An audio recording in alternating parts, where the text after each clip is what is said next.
হবে। আজকের এই পেশাজীবীদের প্রোগ্রাম থেকে আমরা বলছি 10 বছরের জন্য আওয়ামীকে নিষিদ্ধ করতে হবে, করতে হবে। বাংলাদেশে কোনো নির্বাচন অনুষ্ঠিত করবে না। আপনাদেরকে একমত এই বিষয়ে বিচার করবেন, এরপরে তারা নির্বাচনে অংশ নেবে। তাদেরকে আগামী নির্বাচনে বলবেন যে আসল নির্বাচনে আওয়ামী লীগ না আসলে নির্বাচনে অংশগ্রহণ হবে না, হবে না। এইসব খোলা যুক্তি আমরা মানব না। আমি বক্তব্য সংক্ষেপ করছি, আর দুটি কথা বলবো। সেটি হলো, আজকে তো সম্ভবত শেখ হাসিনা স্বৈরাচারের জন্মদিন আছে না? আচ্ছা, আমি দেখলাম জাহাঙ্গীরনগর বিশ্ববিদ্যালয়ের শিক্ষার্থীরা, জাহাঙ্গীরনগর বিশ্ববিদ্যালয় দেখেছে সর্বপ্রথম ছাত্রলীগকে ক্যাম্পাস থেকে বিতাড়িত করেছিল জাহাঙ্গীরনগরের ছাত্ররা, শিক্ষার্থীরা। তারা ঘোষণা দিয়েছে আজকে জুতা নিক্ষেপ করবে, শেখ হাসিনার প্রতিটি মূর্তিতে তারা জুতা নিক্ষেপ করবে, থুতু নিক্ষেপ করবে। ঢাকা বিশ্ববিদ্যালয়ের শিক্ষার্থীরা শেখ হাসিনার প্রতিটি মূর্তিতে তারা থুতু নিক্ষেপ করবে, জুতা নিক্ষেপ করবে। এবং এটি আমাদের করা দরকার। যে অপরাধ করেছে এই অপরাধের শাস্তিটা হতে হবে। বাংলাদেশের স্বৈরাচার শেখ হাসিনা ফিরে আসুক, তার বেদাত্তারা ফিরে আসুক, আমরা সেটি হতে দিব না। আমরা চাই প্রকৃত রাষ্ট্র সংস্কার। আপনি ৭১-এর পরে রাষ্ট্র সংস্কার হয়নি, ৯০-এর পরে হয়নি, ৭-৮-এর পরে হয়নি। এইবার যদি রাষ্ট্র সংস্কার ব্যর্থ হয় তাহলে আর কোনদিন রাষ্ট্র সংস্কার বাংলার মাটিতে হবে না। এসেছে, সুযোগ এসেছে।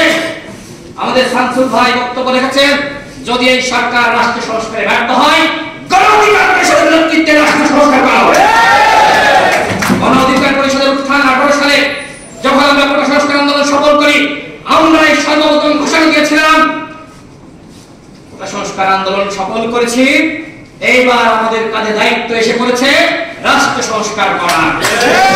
আমাদের আগে এই সমসাময়িক সময়ে আর কোন দল রাষ্ট্র সংস্কারের ঘোষণা দেয় না। আমরা ওই সময় থেকে সংগ্রাম চালিয়ে এসেছি। ২৪-এর আন্দোলনে আমাদের সভাপতি তার একটি বক্তব্য, আজীবনের জন্য এই বাংলাদেশ যতদিন থাকবে ততদিন ইতিহাস হয়ে থাকবে। ৯০% সরকারের পতন হয়েছে, ১০% থাকবে না। এই বক্তব্য সারা বাংলাদেশের মানুষকে অনুপ্রেরণা জুগিয়েছে। আমরা যখন তাকে নিয়ে কারাগার থেকে ফিরি, তখন বিএনপির যে সকল নেতৃবৃন্দরা গ্রেপ্তার হয়েছিল তারা হাজার হাজার সেখানে মিছিলে যাচ্ছিল। আমরা যে গাড়িবহর নিয়ে আসছিলাম, সেই গাড়িবহরে আমাদের সভাপতি নুরুল হককে দেখে বলে, আপনার একটি বক্তব্য আমাদেরকে সাহস জুগিয়েছে। আপনি পুলিশের হাতে বন্দী থাকা অবস্থায় রিমান্ডে নির্যাতন নিপীড়নের শিকার হওয়ার পরে আপনি বলেছেন 10% ধাক্কা দেওয়া, আমরা ধাক্কা দিয়েছি। এটি আমাদের ইতিহাস, এটি মনে রাখতে হবে।